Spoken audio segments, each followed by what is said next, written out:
तरी आपलं संविधान टिकलं पाहिजे, आपली लोकशाही टिकली पाहिजे, ही भूमिका घेऊन आपण आज पुढे चाललेलो आहोत. आज महाराष्ट्राच्या भूमिकेवर जसं प्रत्येक राज्याचं लक्ष आहे, देशाचं लक्ष आहे, तसंच आपल्या महाराष्ट्रातून पण प्रत्येक व्यक्ती आज विचारत आहे, तुम्ही आमच्यासाठी लढणार की नाही. जे 2, 3, 5 वर्षापूर्वीपर्यंत केंद्र सरकारच्या विरोधात बोलायला घाबरत होते, ते आज लोक बोलायला लागलेत. मग ते उद्योगपती असतील, दुकानदार असतील किंवा राजकीय मंडळी असेल, आज बोलायला लागलेले आहेत. त्या लोकांना धीर देण्याचं आपण काम केलं पाहिजे, त्या लोकांचा आवाज दुप्पट करण्याचं आपण काम केलं पाहिजे. आज देखील मी असीम सरोदेजींना भेटून आलो. त्यांचा आपण कार्यक्रम पाहिलाय की मला माहीत नाही, पण निर्भय बनो हा खूप महत्त्वाचा कार्यक्रम आहे. उद्दिष्ट सोपं आहे, घाबरू नका, निर्भय बनो, लढा द्यायला तयार राहा. कारण जर तुम्ही शांत बसलात तर तुमचा आवाज संपूर्णपणे दाबला जाईल. आज तुम्ही पाहताय जसं राजकीय मंडळीवर संकट आणण्याचा प्रयत्न करतात. कोणी काही बोललं तर ईडी, आयटी, सीबीआय, अमुक चौकशी, तमुक चौकशी, हे सगळं करण्याचा प्रयत्न सुरू आहे. तसं पत्रकारांवर देखील दबाव आणण्याचा प्रयत्न सुरू आहे, त्यांचे आवाज बंद करण्याचा प्रयत्न सुरू आहे.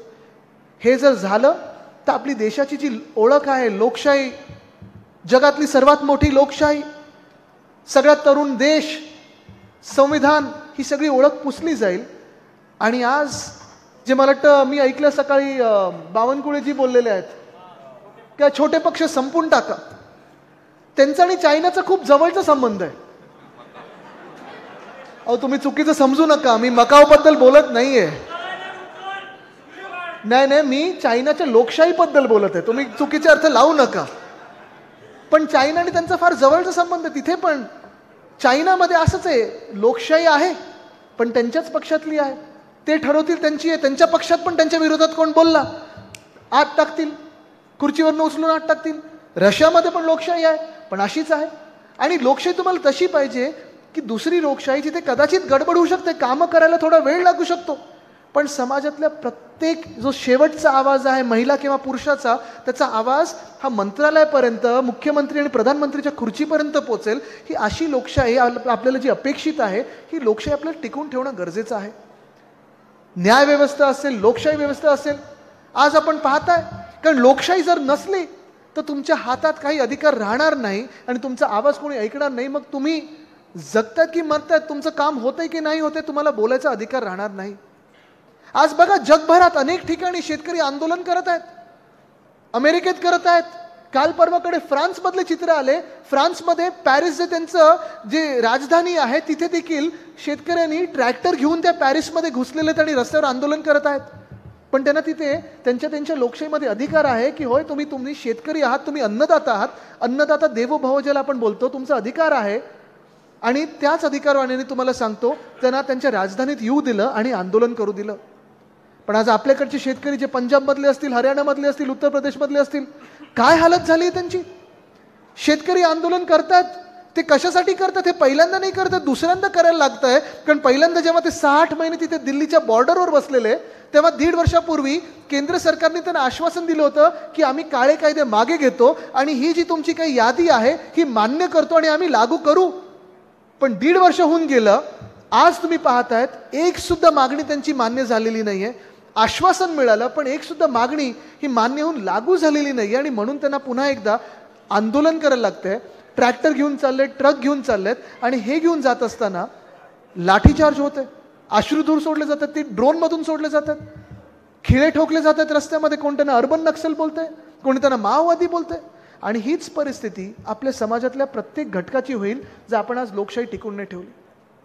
आणि आज म्हणून मी तुम्हाला सांगतोय, हा जो का विषय आहे ना, की आपण हे सगळं का करतोय, हे शेतकऱ्यांसाठी असेल, तरुणांसाठी असेल, महिलांसाठी असेल, गरिबांसाठी असेल, वंचितांसाठी असेल, समाजातल्या प्रत्येक घटकासाठी आपण लढत असू तर त्याला एकच उत्तर आहे, लोकशाही. कारण त्या लोकशाहीमध्ये तुम्हाला अधिकार मिळतो की तुम्ही कितीही तुमचा लढा मोठा असला किंवा छोटा असला, जर निवडून आलात तर तुम्हाला आत बोलण्याचा अधिकार मिळतो. आणि जर निवडणूक तुम्ही हरलात तर तरी देखील तुम्हाला बाहेर उभं राहून जे काही तुमच्या मनातलं आहे, तुमची दिल की बात, तुमच्या मन की बात, ही तुम्ही राज्य करताना ऐकून दाखवू शकता, प्रश्न विचारू शकता. ही लोकशाही आपल्याला टिकवून ठेवायची. आपली कामाची पद्धत मला वाटतं सगळ्यांना माहिती आहे. मी आज बघत होतो, आता मला संजोगजी देखील दाखवत होते काय काय काम सुरू केलेलं आहे. आपले सगळे जुने कार्यकर्ते, संजोगजी, आपले जे जुने सोबतीदार असतील, साथीदार असतील त्यांचे आणि आपली शिवसेना, हे मनोमिलन तर झालेलंच आहे. महाविकास आघाडीच्या बैठका होत आहेत. पण हे सगळं होत असताना तुम्ही आता घरोघरी जेव्हा प्रचार कराल, शहरांमध्ये रेसिडेंट विंग असोसिएशन असेल, ALMs असतील, लोकांचे जे सोसायटी असतील, मग परत ग्रामीण भागात गेलात तर तिकडच्या सोसायटी असतील, तिकडचे काही स्थानिक लोक असतील, ह्या सगळ्यांना मंडळांना घेऊन काम करत असताना मला वाटतं आपण कार्यकर्ता म्हणून कदाचित आपल्याला हे माहिती असेल की हा आपला मतदार, हा आपला मतदार नाहीच आहे. काही मधले जे ठरवणारे मतदार असतात, स्विंग वोटर्स, हे आपण प्रत्येक व्यक्तीकडे पोचणं गरजेचं आहे. कदाचित तुम्हाला अनेक लोकांनी इथे निवडणुका लढवल्या असतील, निवडणुकाचं काम केलं असेल, आणि ह्या निवडणुकांमध्ये काम करत असताना एक अंदाज येतो की ही इमारत आपली आहे, ह्या इमारतीत एवढे लोक आपल्याला मतदान करतात, ह्या इमारतीत करत नाही. आणि मग असं होतं कधी कधी ती इमारत असेल, कधी गाव असेल, आपण ते गाव जे आपल्याला मतदान करत नाही ते वगळून टाकतो. पण असं आता करून चालणार नाही, कारण आज महाराष्ट्रातला प्रत्येक व्यक्ती पाहत आहे की उद्धव साहेबांनी जे कोविडमध्ये काम केलेलं आहे, सरकारमध्ये जे काम केलेलं आहे, हे काम त्यांच्या मनात बसलेलं, हृदयात बसलेलं आहे. आणि कितीही कडवट कार्यकर्ता दुसऱ्या पक्षाचा असला तरी आज तो उद्धव साहेबांचा चाहता झालेला आहे, आणि त्याच चेहऱ्यावर आपल्याला मतदान मिळणार आहे. हे लक्षात येऊन आपल्याला हे काम हाती घ्यायचं. एखादा पदाधिकारी कसा असावा, कार्यकर्ता कसा असावा, ह्याचं जर उदाहरण द्यायचं झालं तर एक छोटी गोष्ट सांगतो मी, जास्ती वेळ आपला घेणार नाही, पण एक छोटंसं उदाहरण देतो मी.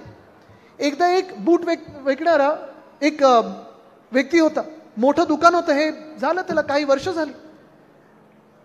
तो व्यापारी होता, तो बूट विकायचा, आणि त्या व्यापाऱ्याची अर्थात थोडं वय झालं, 60-65ला आला, आणि त्याला ठरवायचं होतं की त्याची 2 मुलं होती, त्याचा मुलगा आता ती गादी कोण चालवणार, तर तो बिझनेस कोण पुढे नेऊ शकतो, चांगला बिझनेस कोण चालवू शकतो. अर्थात असं नाही की दुसऱ्या मुलाला काही काढून टाकलं त्यांनी, पण त्या दोघांमधून कोण दिशा ठरवेल की आपला बिझनेस, आपला व्यापार कसा वाढणार आणि किती वाढणार, हे त्याला ठरवायचं होतं. तर त्यांनी ठरवलं की चला ह्या 2 मुलांची आपण टेस्ट घेऊया, परीक्षा घेऊया. एक देश त्यांनी शोधला, एक समुद्रापारचा देश होता. त्यांनी सांगितलं की दोन्ही मुलांना सांगितलं की हे घ्या पैसे, हे घ्या तिकीट, आपल्याला बूट विकायचे आहेत, आपला व्यापार वाढवायचा, आपला बिझनेस वाढवायचा आहे, समुद्र पार जायचं आपल्याला, ह्या देशाचं तुमचं तिकीट काढलेलं आहे, बोटीने तुम्ही जायचं ह्या अमुक अमुक ठिकाणी, 1 आठवडा तुम्ही त्या देशात फिरायचं, आणि मला तुम्ही सांगायचं की त्या देशात आपण आपले बूट विकू शकतो की नाही, आपला व्यापार वाढणार की नाही. दोन्ही मुलं बोलले ठीक आहे, पण त्यांनी सांगितलं एक अट आहे, तुम्ही तिथे गेल्यानंतर तुमचे जे ऑब्झर्वेशन असतील, तुम्ही जे काही टिपून घ्याल ते एकामेकांना दाखवायचं नाही, येऊन मला तुम्ही सांगायचं. ठीक आहे. दोघेही मुलं चांगली होती, प्रामाणिक होती, त्यांना देखील त्यांच्या वडिलांची मदत करायची होती. ते दोघेही त्या देशात सोबत गेले, दोघांनी पूर्ण देश 1 आठवडाभर फिरले आणि आले. पण आल्यानंतर दोघेही वेगळे वेगळे बसले, आणि मग त्यांच्या वडिलांना त्यांनी सांगितलं. पहिल्या मुलांचं ऑब्झर्वेशन हे होतं की बाबा तिथे व्यापार करून काही चालणार नाही, आपलं व्यापार आहे बुटांचा.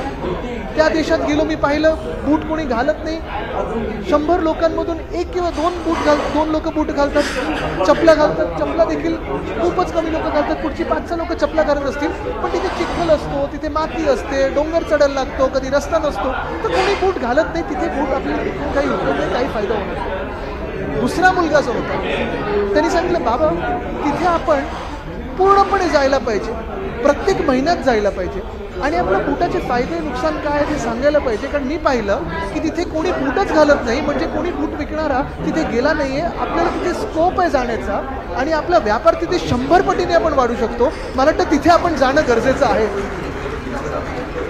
ह्या मेंटॅलिटीने आपण काम करणं गरजेचं आहे की आपण जिथे गेलो नाही असून तर आपल्याला वाटतं. कारण खूप वेळा असं असतं, आणि शहरांमध्ये आपण पाहतो की एखाद्या वेळी एका कुठच्या तरी वस्तीचं रिडेव्हलपमेंट झाली, साधारण 6 मजल्यापर्यंतची बिल्डिंग असते, तिथे आपण एकदम मस्त जातो, कम्फर्टेबल असतो की चला आपल्याला इथे राजकारण करता येतं, राजकारण बोलता येतं. एखादी हायराईज इमारत बघितली की आपण थोडं घाबरतो, एक तर विचार करतो अरे आपण प्रत्येक घरात पोहोचणार तरी कसं, 20 मजले आहेत, वरतून सुरू करायचं की खालतून सुरू करायचं, पॅराशूटनी गच्चीत उतरायचं की खालतून सुरू करायचं, हा एक विचार असतो.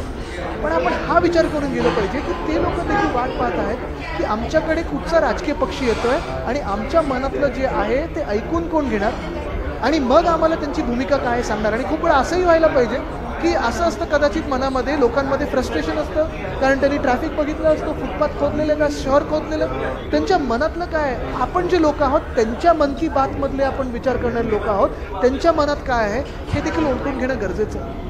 आणि म्हणून जिथे आपण गेलो नसू किंवा आपल्याला वाटत असेल अरे नाही इथे जायला जरा मला भीती वाटते, इथे जाणार कसं, इथे राजकारण चर्चेत येणार की नाही, त्या लोकांपर्यंत पोहोचणं गरजेचं आहे जिथे आपण कधीही पोहोचलो नाही, आत्तापर्यंत जिथे पोहोचलो नाही, जी मंडळं आपली नसतील, जे सोसायटी आपल्या नसतील, जी हाऊसिंग सोसायटी आपल्या नसतील, जे ALMs रेसिडेंट असोसिएशन जे असतात ते आपल्या नाहीत, ह्या लोकांपर्यंत आपण पोहोचणं गरजेचं आहे. पण त्रास हा सगळ्यांना असतो, प्रत्येक समाजात, प्रत्येक स्तरावर काही ना काही त्रास असतो, काही ना काही अपेक्षा असतात, काही ना काही इच्छा असतात, काही ना काही त्यांना सांगायचं असतं. हे जे काही तुम्हाला ऐकून घेऊन जे काही तुमच्या मनात येईल, जे तुमच्या ऑब्झर्वेशनमध्ये येईल, ते तुम्ही आपल्या जेव्हा महत्त्वाच्या वरिष्ठांना सांगाल तेव्हा ते आपल्या वचननामात येईल आणि तेव्हा त्यांची आपण कामं करून देऊ शकू. कारण राजकीय पक्षाचं एकच काम असतं, खूप वेळा आपल्याला वाटतं की आपलेच जे काही मनातलं असतं त्यांच्यावर लादायचं असतं, असं नाही. आपण आरसा असतो तो समाजातला असतो. समाजकारण जर करायचं असेल राजकारणाच्या हेतूतून आणि राजकारणातून समाजकारण जर करायचं असेल तर आपल्याला विचार करायला लागेल की समाजाची काय भावना आहे, समाजाला काय अपेक्षित आहे, ते जर आपण बोलायला लागलो, ते जर आपण करायला लागलो तर 100%